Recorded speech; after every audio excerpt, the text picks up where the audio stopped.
My name is Cynthia Brooks. I am 34 years old, and I walked into that room thinking I could get through one more family gathering without breaking down. I did not go there to make a scene or get attention. I went because I was tired of being the one who quietly disappeared from the family.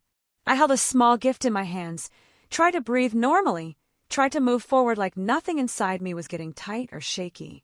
My mother looked straight at me in front of everyone and said, "This was supposed to be a nice day. Why did you come?" The room went quiet in a way that felt louder than any yelling, and I felt everyone's eyes turn toward me, like just being there had ruined something special. Then my sister stepped closer and said, "No one wants you here." I did not answer. I did not defend myself. I did not explain anything because I had spent my whole life explaining, and it had never changed anything. I walked forward slowly, placed the gift box down on the table in front of them, let my fingers rest there for a quick moment, and then turned away without saying another word. I walked out without looking back, without wiping my face, without letting anyone see what that moment was doing to me. Because what was inside that gift changed everything. Before you keep watching, take a second to subscribe. If you have ever felt like you did not belong in your own family, and leave a comment telling me where you are watching from, or what you would have done in my place. To understand why my parents spoke to me like that night, you have to go back 2 years. Back then, my life was built around solving problems that were never supposed to be mine, especially money problems that kept showing up without warning, without discussion, without respect for my own limits. Whenever something broke, needed replacing, or suddenly became urgent, the responsibility always found its way to me, not because I offered, but because it was quietly expected. My mother Diane controlled how I looked in front of other people in ways that felt small to outsiders, but heavy to me, deciding what stories could be told about me, what emotions were okay in public, and which parts of my life needed to be hidden. So our family image stayed perfect. She corrected how I spoke, how I dressed, how I reacted, often saying it was for my own good, while slowly training me to perform instead of exist. My father, Thomas, benefited from the stability I created, but never stood beside me when pressure grew, choosing silence whenever tension rose, choosing convenience whenever there was a chance to support me. He let the balance stay tilted because it kept him comfortable, and comfort mattered more to him than fairness ever did. My sister Vanessa was given freedom in ways that were never discussed openly, excused from responsibilities that quietly shifted toward me, while I was told that being responsible was simply part of being reliable, a word that slowly began to feel like a trap instead of a compliment. When things became too much, it was easier for them to expect me to handle it than to ask her to step forward. The only time someone stood close enough to break that silence was when my close friend, Natalie Grant, looked at me during a quiet afternoon and said that protecting myself was not selfish, that wanting boundaries did not make me mean, and that I deserved a life that did not revolve around fear of disappointing people who never truly listened. She said those words calmly, never pushing, never judging, only planting a thought that stayed longer than anything my family had taught me. After that conversation, something changed inside me in a way that did not show on the outside because fear still lived in my habits. But awareness began to grow quietly, changing how I watched every interaction, every request, every expectation placed on my shoulders. Instead of confronting anyone, a plan began to form. Slowly built in silence, built on small decisions that did not attract attention, built on learning what was mine and what had never been mine to carry. I started reviewing shared access to accounts, not to create conflict, but to understand where my control actually ended. Documents that used to feel like background noise became sources of clarity, showing patterns that I had never been encouraged to notice. While my parents continued their routines as if nothing could change, preparation happened quietly under the surface, not out of anger, but out of survival, because waking up every day while pretending nothing was wrong had started to feel more dangerous than the risk of change. No one in that house heard the moment my thinking shifted because it did not come with yelling or dramatic announcements. It arrived as a simple realization that peace could not exist where control was never meant to be shared. Profiles were updated. Access points were slowly adjusted.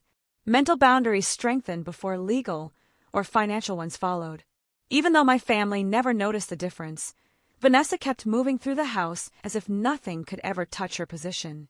Mom kept directing conversations with the confidence of someone who had never been challenged, and Dad kept benefiting from silence because silence had always served him well, while I learned to move more quietly than any of them expected. By the time the anniversary night arrived, the version of me who walked into that room was no longer the same person who had lived 2 years under their control, even if they still believed they were speaking to the old version. Back to the party that night. After I left the rooftop, the energy inside that room changed in a way nobody wanted to say out loud, yet everyone could feel it settling heavily across the space. A few guests stayed near the long table out of politeness. Others stayed because curiosity feels stronger when silence grows thick, while my parents stood in place, trying to hold on to a version of the evening they could still control. They asked for the gift to be opened while several people were still close enough to watch every movement, close enough to hear the soft sound of wrapping being pulled away, close enough to notice that the box carried a different kind of weight than fake smiles or crowded congratulations. The lid came off slowly, not because anyone wanted to build drama, but because nobody wanted to be the first to confirm that something serious had just entered the room. Inside sat a folder filled with legal documents tied to financial authority, asset control, and restructuring that could not be brushed off or laughed away. The pages were calm in appearance, clean in structure, direct in tone, written in language that did not threaten, but did not leave room for interpretation. Even before anyone read a full sentence, the seriousness of the paperwork made it clear that this was not a symbolic gesture or an emotional statement meant to impress.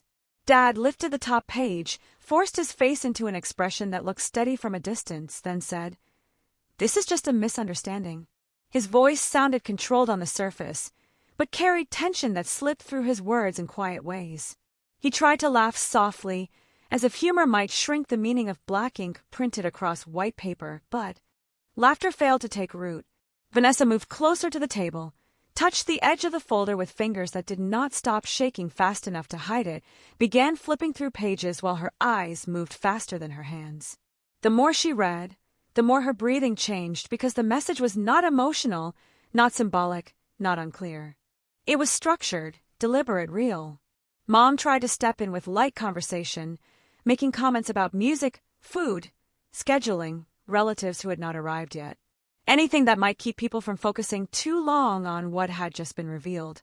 Her voice started out steady, carried the tone she had used for years when she wanted control to stay hidden. But the longer the papers sat open on the table, the more her rhythm began to break. Guests began exchanging small looks. They pretended were harmless, small movements that seemed casual, yet nobody reached for their phone or their drink anymore.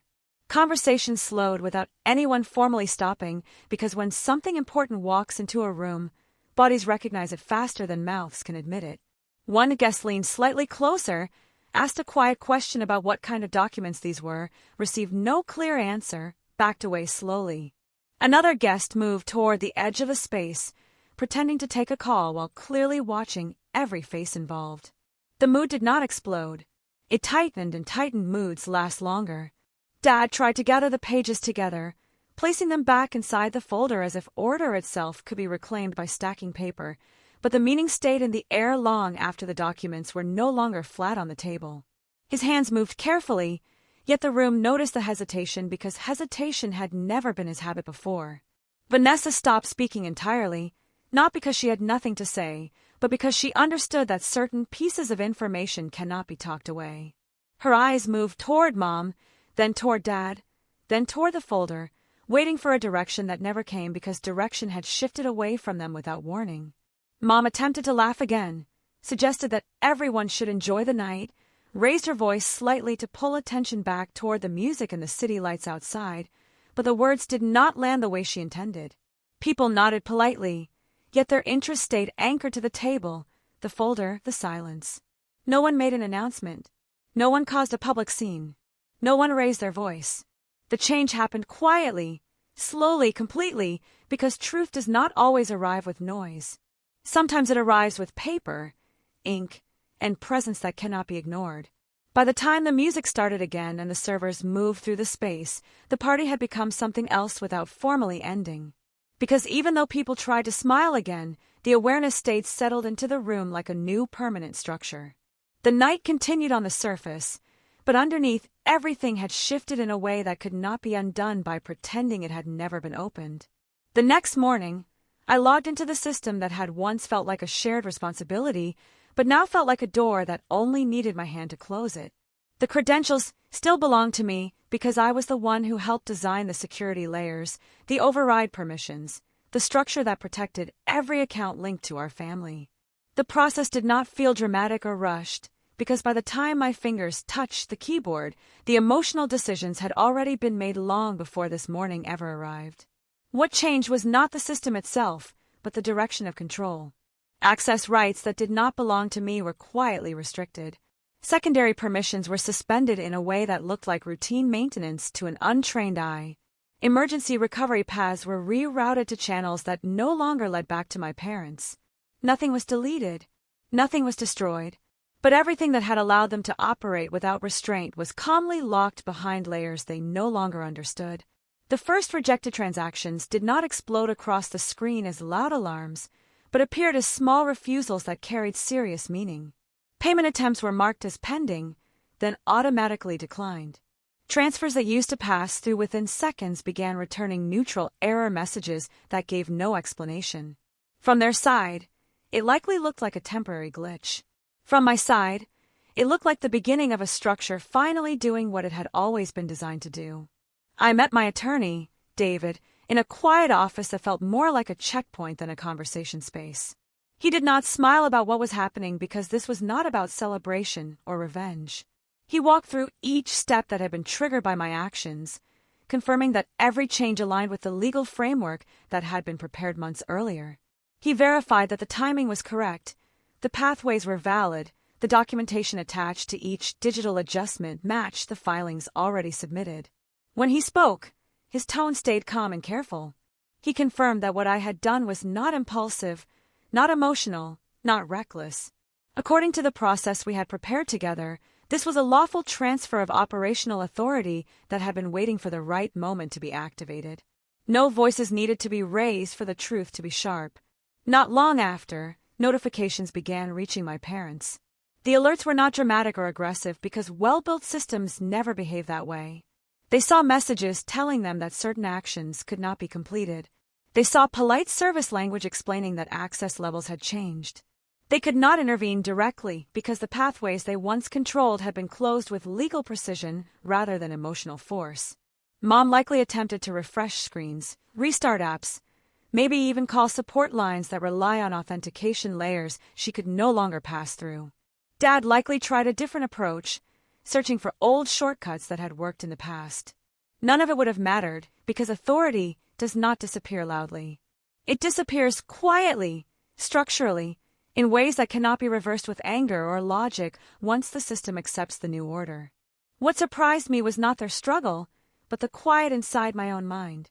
There was no rush, no racing heart, no shaking hands as I watched confirmation logs appear line by line. The work did not feel heavy because the weight had been carried for years. This morning was not about destruction. It was about correction. I finalized the first stage of the plan with a level of clarity that did not feel cold, but felt clean. The accounts were now shaped by rules that respected my boundaries. The permissions were now based on consent rather than expectation. The structure reflected reality rather than obligation.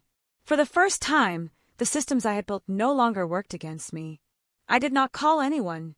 I did not explain myself. I did not wait for permission. The quiet did not feel like loneliness anymore. It felt like space. By the time the sun had fully risen, the foundation had already shifted. No shouting had happened. No public scenes had formed. No one had accused, defended, pleaded, or threatened. Only systems had spoken. Only access had changed. Only control had moved to where it had always legally belonged. I closed the laptop with steady hands. The first step was finished. Nothing inside me wavered. 3 days later, the tone in the family shifted from confusion to quiet panic, although nobody was brave enough to admit it out loud. By that point, Vanessa had already decided on her strategy, choosing to control the story before the truth could catch up to her. She started speaking to neighbors, extended relatives, and people from their church circle, carefully shaping me into someone unstable, ungrateful, and dangerous to be around. She did not scream or cry in public. She used calm voices and worried expressions, telling people she was just scared for the family and that she did not know what had happened to me. The way she spoke made people feel sympathy for her without realizing they were being pulled into something dishonest. I did not respond publicly because reacting emotionally would have given her exactly what she wanted. Instead, I gathered years of documentation that had never been shared with anyone outside the household, including transaction records, written instructions, signed authorizations, delayed payments, redirected funds, and messages that showed how involved I had been in keeping everything stable. I brought every single page to David, making sure he understood that this was no longer just about money, but about ownership of my own decisions and legal protection for my future. David reviewed everything slowly and carefully. He explained that what mattered now was not how loud my family was, but how precise the evidence was. He prepared formal filings that reflected a clear pattern of dependency and misrepresentation. And he made sure that my role was documented in a way that could not be dismissed as emotional exaggeration. Meanwhile, Mom started noticing changes she could not control. People who used to greet her warmly began to hesitate before speaking to her. Invitations stopped coming as frequently. Conversations ended faster than they used to. She began to realize that the same social network she had relied on for approval was now looking at her with quiet questions they were not ready to ask directly. Dad was pulled into places where he could no longer stay silent. Institutions and advisors started asking him about decisions he had never been challenged on before. He was asked to explain why accounts were structured the way they were. He was asked to clarify why authority had been delegated the way it had been. For the first time in his life, he could not simply lean on me to solve the problem quietly in the background. Their reputation did not collapse overnight, but it started to crack in places that mattered. The way people looked at them shifted. The tone of conversation softened in a way that felt less like respect and more like distance. Trust does not disappear loudly in real life. It fades slowly through unanswered questions and uncomfortable pauses. I stayed silent through all of it, not because I was afraid, but because I finally understood that silence could also be a form of control when it was chosen instead of forced. For years, silence had been something done to me. Now, it was something I was using to protect myself. By the end of those 3 days, my family had lost more than access and influence. They had lost the ability to control how the world saw them, and they could no longer pull the story back into their own hands. The next phase did not begin with shouting or confrontation. It started with paperwork. 1 week later, everything that had once felt permanent began to feel temporary, even inside the spaces my family had believed they controlled for years. Dad made another attempt to get inside the system, using alternate credentials that had once given him access without question. The software did not hesitate. It flagged the activity as invalid and logged the attempt as unauthorized, creating a record that could not be erased or quietly ignored. He tried again from a different device, hoping the system would treat him as familiar, but this time it triggered internal alerts that marked his actions as a security concern. For the first time, he was being treated like someone outside the structure rather than someone entitled to it. Mom's situation shifted in a different way. Quieter, but far more dangerous. During a routine review triggered by the growing legal attention, older documents began to surface that showed changes made after the original signatures. Dates no longer matched. Edits appeared where none should have existed. Her attempts to adjust language and numbers in previous records started to look less like protection and more like deliberate avoidance of responsibility. People who once trusted her without question began asking for originals instead of copies, and the pressure started tightening around her in a way she could not outtalk or charm her way through. Vanessa faced consequences that did not come from family but from the world she depended on for status.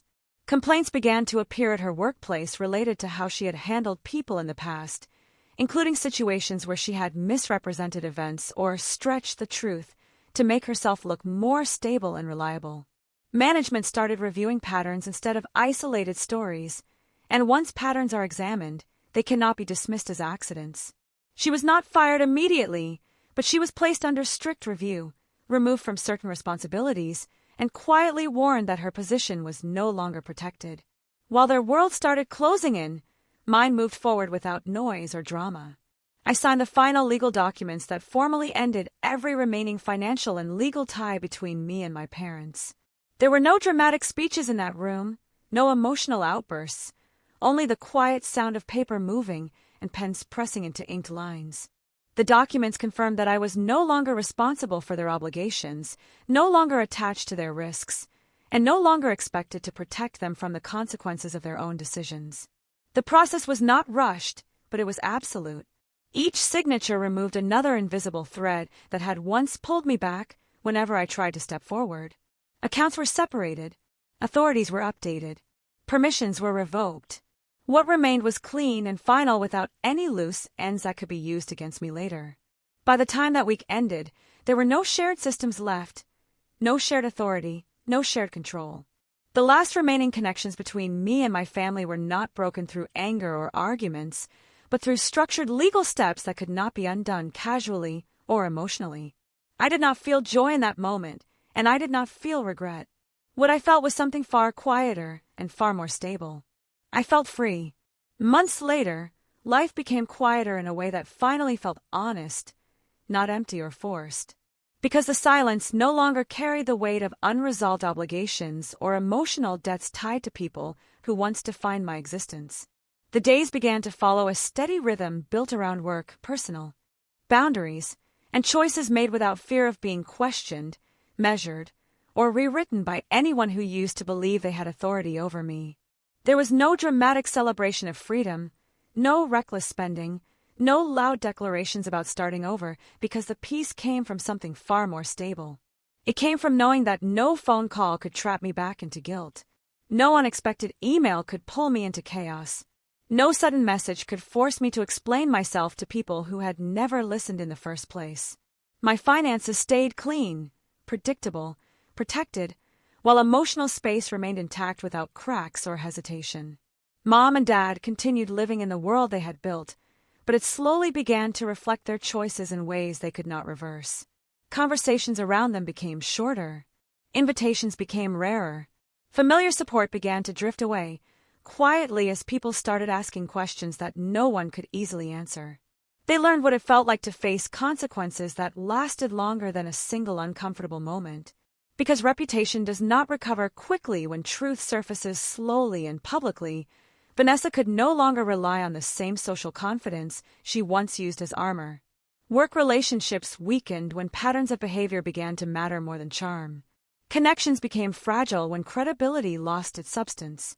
While the absence of family influence left her exposed to the reality of standing on her own without protection or excuses, there was no dramatic collapse, no public breakdown, just a gradual erosion of a stage she once controlled. From my side, distance remained intentional, structured, firm. There were no secret hopes of reconciliation hiding behind strength. No curiosity about apologies, no space for late-night nostalgia to confuse what had taken years to build. The boundaries I placed did not exist to punish anyone. They existed to preserve myself in a world where self-respect finally became non-negotiable. I did not check their lives, did not follow rumors, did not look back at what they lost because forward became the only direction that felt natural. There were moments of loneliness, but they felt honest rather than imposed because they came from a place of choice rather than emotional exile. I built routine without chaos, friendships without fear, future plans without permission, while each decision rested in my hands without needing approval from people who had never understood me, even when I stood in front of them for years. There was no dramatic reunion, no unexpected knock on the door, no sudden realization from their side powerful enough to change what had already been finished. The chapter closed without noise, without farewell speeches, without promises, because closure does not always require agreement. Sometimes it only requires strength. I moved forward without bitterness, without obsession, without the need to prove anything. Because healing does not come from destruction. It comes from discipline, silence, distance, and the refusal to return to places that once tried to erase you.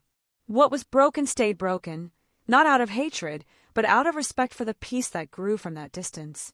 There was no turning back. There was no compromise. There was no reopening of doors. Only stability, only control, only freedom.